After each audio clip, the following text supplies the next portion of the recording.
इनको जूतियां पड़ेंगी, ये किसी को कहेंगे जी महंगाई कम हो गई है। आप बाकियों को छोड़ो जनाब, इनको जूतियां पड़ेंगी, आपको आप जूतियों के लायक है। ये जूतियां का लफ्ज को मैं एक्सपंज कर रहा हूं। जूतियों के लायक है, आपके पास और कोई है नहीं।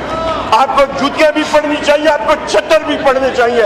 अवाम का आपने जो हाल किया है, बलोचिस्तान आए जनाब स्पीकर, यहाँ पे किसी फेडरल मिनिस्टर को मैं कहता हूँ आ जाए। मैंने एक्सपंज कर दिया, तशरीफ रखें जनाब स्पीकर। तुम लोग बगैरत हो, तुम लोगों ने ये भी एक्सपंज कर रहा हूं, तुम हो ही बगैरत। ये भी एक्सपंज कर रहा हूं जी, बात कीजिए। इनमें क्या है, इनमें किस पे एहलियत है जनाब स्पीकर? ये आज है बलोचिस्तान में आग लगी है जनाब स्पीकर, तशरीफ आग रखें, हज़दा में पाकिस्तान का झंडा तशरीफ रखें, मैं वो सारे लफ्ज एक्सपंज कर दूंगा। ना ये लाइव जाएंगे ऐसे अल्फाज और ना ये रिकॉर्ड का हिस्सा होंगे, एक्सपंज हो जाएंगे। तशरीफ रखें जी, बात करें जनाब स्पीकर। शुक्रिया। तशरीफ, आपको सिफारिश करनी पड़ रही है उनके लिए, मैंने उन ये लोग वहां पे अपने हलकों में नहीं जा सकते हैं, ये बलोचिस्तान जाएंगे, इनको पता लग जाएगा वहां पे जो हालात बने हैं, रेड जोन से ये बाहर नहीं निकल सकते। आग लगी हुई है, इन्होंने नार्को स्टेट बना दिया है पाकिस्तान को। वजीर आजम इमरान खान साहब के टाइम पे 6% ग्रोथ रेट, आज देखें बेड़ा गर्क कर दिया। वहां पे जनाब स्पीकर एक और बात कर दूं, ये बात याद रखिएगा, नैब ने केस कायम अली शाह के खिलाफ कर दिया है, शर्जील मेमन के खिलाफ कर दिया है, साथ एक बिजनेसमैन के खिलाफ कर दिया है। ये जनाब स्पीकर आप याद रखिएगा, पीपल्स पार्टी को जिस तरह के इन्होंने घुटने टेकने पे मजबूर किया, आपके पाकिस्तान डिजिटल बिल पे, आपके जनाब स्पीकर पीका एक्ट की अमेंडमेंट पे पार्टी को ये छुरी यहाँ पे रख करके ये बिछवाएंगे कि चोलिस्तान के उस 1 लाख एकड़ को कॉर्पोरेट फार्मिंग के लिए पानी मिल जाए, और ये वहां पे जाके बिल्कुल भीगी बिल्ली की तरह जाके वहां पे दस्तखत कर रहे होंगे। ये इनके हालात है जनाब स्पीकर, यहाँ पे ये कॉम्प्रोमाइजेस हो रही हैं, पाकिस्तान को इन्होंने दिवालिया बना दिया जनाब स्पीकर, ये हालात है जनाब स्पीकर। आपसे मैं मुतअद्दिद बार यहाँ पे कह चुका हूँ, आपके सेक्रेटेरिएट में मल्टीपल क्वेश्चंस मैंने रखे हैं, मल्टीपल मुतअद्दिद कॉलिंग अटेंशन नोटिस रखे हैं, वहां से जवाब आया कि ये सीक्रेट है। जनाब स्पीकर, क्या हमारा हक नहीं है हम पूछें कि किन गवर्नमेंट फंक्शनरीज के पास गाड़ियां कौन सी वो इस्तेमाल कर रहे हैं, वो भी सीक्रेट। SIFC की तनख्वाहों के बारे में पूछते हैं, सीक्रेट। जनाब स्पीकर, हम लोग क्या पूछे कि खच्चरे कितने पाल रहे हैं, ये हम लोग पूछे? यही सिर्फ पीछे रह गई ये चीज पूछने की। आपने तो रिडंडेंट करके रख दी है, यहाँ पे कौमी असेंबली को बिल्कुल रिडंडेंट करके रखती है। यहाँ पे ख्वाजा आसिफ जाता है गवादर में गैरिजन स्टेट उन्होंने बना के रख दी है। मारंग बलोच साहिबा वहां पे जनाब स्पीकर लोगों को कॉल देती है जलसे के लिए, सेक्शन 144 वहां पे नाफिज होता है। मैं मारंग बलोच साहिबा और बलोचिस्तान की खवातीन को और वहां के नौजवानों को, मर्दों को, खवातीन को खिराज तहसीन पेश करता हूं कौमी असेंबली से। जिस तरह वो वहां पे जाके जनाब स्पीकर उन्होंने बलोच अवाम की आवाज उठाई है। गवादर में ख्वाजा आसिफ जाता है, मागीर समंदर में नहीं जा सकते थे, क्यों? क्योंकि उनकी तलाशियां हो रही थी। आपने हाल क्या किया हुआ है जनाब स्पीकर? यहाँ पे तो आपने मुल्क को डिवाइड करके रख दी है जनाब स्पीकर।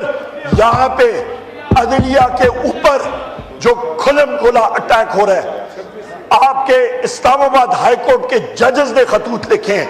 पहले उन्होंने लिखा कि इंटेलिजेंस एजेंसीज का बराए रास्त स्पीकर मुल्क में हालात क्या है, ये हालात है, और फिर कहते हैं नेगोशिएशंस नहीं हो सकते, ऐसे नेगोशिएशंस नहीं हो सकता, ऐसा ड्रामा। तो ये जनाब स्पीकर ये हालात है। ये हाउस की कमिटीज जो है वहां पे हमने इंफॉर्मेशन टेक्नोलॉजी कमेटी में जनाब स्पीकर हमने रिटन वहां पे डिसेंटिंग नोट दिया। कहां पे आया? ये चीजें हैं जनाब स्पीकर, जब आपके इंस्टीट्यूशंस काम नहीं करेंगे, मुल्क खुदा न खास्ता इतना कमजोर हो चुका है। ये हमारे नौजवान बच्चे, हमारे बच्चियां यहाँ पे बैठी हैं यूनिवर्सिटीज के, इनके लिए जनाब स्पीकर फ्यूचर क्या है? 20 लाख लोग पाकिस्तान छोड़ के चले गए। लीबिया में कल किश्ती कैप्साइज हुई है पाकिस्तानी उसमें 20 लाख लोग का मतलब कि औसतन एक शख्स ने तकरीबन 20 लाख रुपए दिए होंगे। 4000 अरब रुपया मुल्क से चला गया, 14 बिलियन डॉलर्स मुल्क से चला गया, और यहाँ पे कशकोल लेके हम लोग $1.5 अरब IMF से लेने के लिए चल रहे हैं। इनका दिमाग खराब हो गया जनाब speaker. Human rights committee Sahibzada Hamid Raza साहब की कमेटी जिसके चेयरमैन है, वो एजेंडा देते हैं, रातों रात एजेंडा ही तब्दील हो जाता है। आपका स्टाफ कहता है कि जी हम पे प्रेशर है, हजूज माजूज, आप कहते हैं नहीं हजूज माजूज किसी का कोई प्रेशर नहीं है, बनाया हुआ है, किसी का कोई प्रेशर नहीं। बिल्कुल है जनाब स्पीकर। उनका जनाब स्पीकर वहां पे वो जो डिमांड करते हैं एजेंडा रखते हैं वही चेंज हो जाता है। तो ये हो क्या रहा है जनाब? ये 2018 वाला पीरियड नहीं है जनाब स्पीकर। जनाब स्पीकर ये बिल्कुल है। यहाँ पे जनाब स्पीकर ये यहाँ पे हजूज माजूज फिर रहे हैं तभी तो एजेंडा चेंज होता है, वरना कैसे हो सकता है? मुझे आइडेंटिफाई कर दें कौन से मैं रिस्पॉन्सिबिलिटी लेता हूँ। बिल्कुल सर, आपको हामिद रजा साहब आके बता देंगे। मुझे बताएं कौन से। आपको हामिद रजा साहब खुद आके बताएंगे। जनाब स्पीकर ये मुल्क के हालात है, खुदारा होश के नाखून नहीं लेंगे तो सबके साथ बेड़ा गर्क होगा। यहाँ पे जनाब स्पीकर पंजाब में जो हालात हुए हैं, पंजाब की हालत क्या है? पंजाब की हालत रोज बरोज बिगड़ रही है। केपी में हमारे अपने रिसोर्सेज सरप्लस हमारा, और फेडरल हुकूमत हमारे रिसोर्सेज पे डाका डाल रही है। 2000 अरब रुपया खैबर पख्तूनख्वा का जो फेडरल गवर्नमेंट ने दे रहा है वो ये नहीं दे रहे। जनाब स्पीकर उसके ऊपर एक तो चोरी, उसके ऊपर सीना जोरी।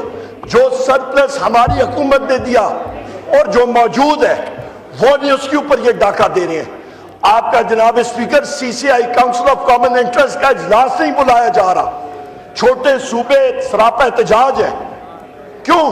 क्योंकि सिर्फ इनको जनाब स्पीकर पंजाब हुकूमत, पंजाब की अवाम नहीं, पंजाब की इस वक्त की फॉर्म 47 की हुकूमत, उसको इन्होंने सराहना है, उसके ऊपर इन्होंने सिर पे चढ़ाना है। जनाब स्पीकर ये कब तक होगा? रमजान शुगर मिल का देखें, बाप बेटा दोनों ड्राई क्लीनर में गए, फर्स्ट क्लास ब्राइट होके बाहर निकल आए, साफ सुथरे। ये तो इनका हाल है। ये यहाँ पे इन्होंने जो ड्राई क्लीनिंग मशीन रखी हुई है जनाब स्पीकर, उसमें से ये सारा NRO 2 क्या ये NRO 6 तक पहुंच गए हैं। जो भी केस था इनके खिलाफ, ये जनाबे वाला वहां पे इन्होंने तो याशियां ले ली हैं। रोज बरोज जो पक्के केस थे और वो केस की फाइलिंग, वो केस की फाइल जो है मीडिया को कौन देता था? वो अजूज माजूज ही रात को आके देते इन्होंने इनको, जो सामने आता था। आज वो केसेस खत्म। जनाब स्पीकर यहाँ पे फाटा का मर्ज डिस्ट्रिक्ट्स का 3% जो शेयर था वो कहां पे गया? NFC में जो एक चीज अग्री की गई थी, इकाइयां हैं, 4 भाई हैं, खैबर पख्तूनख्वा, बलोचिस्तान, पंजाब और सिंध जी, फेडरल गवर्नमेंट उनके शेयर पर डाका डाल रही है। बलोचिस्तान गवर्नमेंट को तो ये फेडरल गवर्नमेंट ये लोग एक कॉलोनी की तरह ट्रीट कर रहे हैं। वहां पे यहाँ पे जगजई साहब से कभी पूछे हालात क्या है? आपके अपने बलोचिस्तान के यहाँ पे मेंबरान है, उनसे पूछे क्या हालात है। जनाब स्पीकर आखिर में मैं यही बात करूंगा जी। इलेक्शन कमीशन का भी मैंने आपको खत लिखा। इलेक्शन कमीशन में जो शख्स जिसके ऊपर आर्टिकल 6 लगना चाहिए, सिकंदर सुल्तान राजा, उसकी मुद्दत मुलाजमत और उसके 2 मेंबरान की खत्म हो गई है। मैंने आपको खत लिखा है बैसियत ऑपोजिशन लीडर कि आप कमिटीज बनाएं, पार्लियामेंट्री कमिटीज बने कि उस चीज को हम लोग आगे उन लोगों को रिप्लेस करें। ये तो उन्होंने खांचा एक और लंबा खोला हुआ है कि जब तक नया रिप्लेसमेंट नहीं आएगा तो उसको चलाते रहेंगे। ये चीजें नहीं हो सकती। पाकिस्तान में और ज्यादा गदर हो चुका है। जनाब स्पीकर, यहाँ पे जब तक आईन कानून की पासदारी नहीं होगी, जब तक एक इंडिपेंडेंट इलेक्शन कमीशन नहीं होगा, जब तक इलेक्ट्रॉनिक वोटिंग मशीन्स नहीं होंगी, मुल्क तरक्की नहीं कर सकता। जनाब स्पीकर, उस वक्त भी जिस वक्त वजीर आजम इमरान खान साहब इलेक्ट्रॉनिक वोटिंग मशीन्स इंट्रोड्यूस कर रहे थे तो जनरल बाजवा ने उस पर खच मारी थी, उसी ने उसको रिकवाया था। क्योंकि वहां पे वो फॉर्म 47 वालों को नहीं ला सकते थे।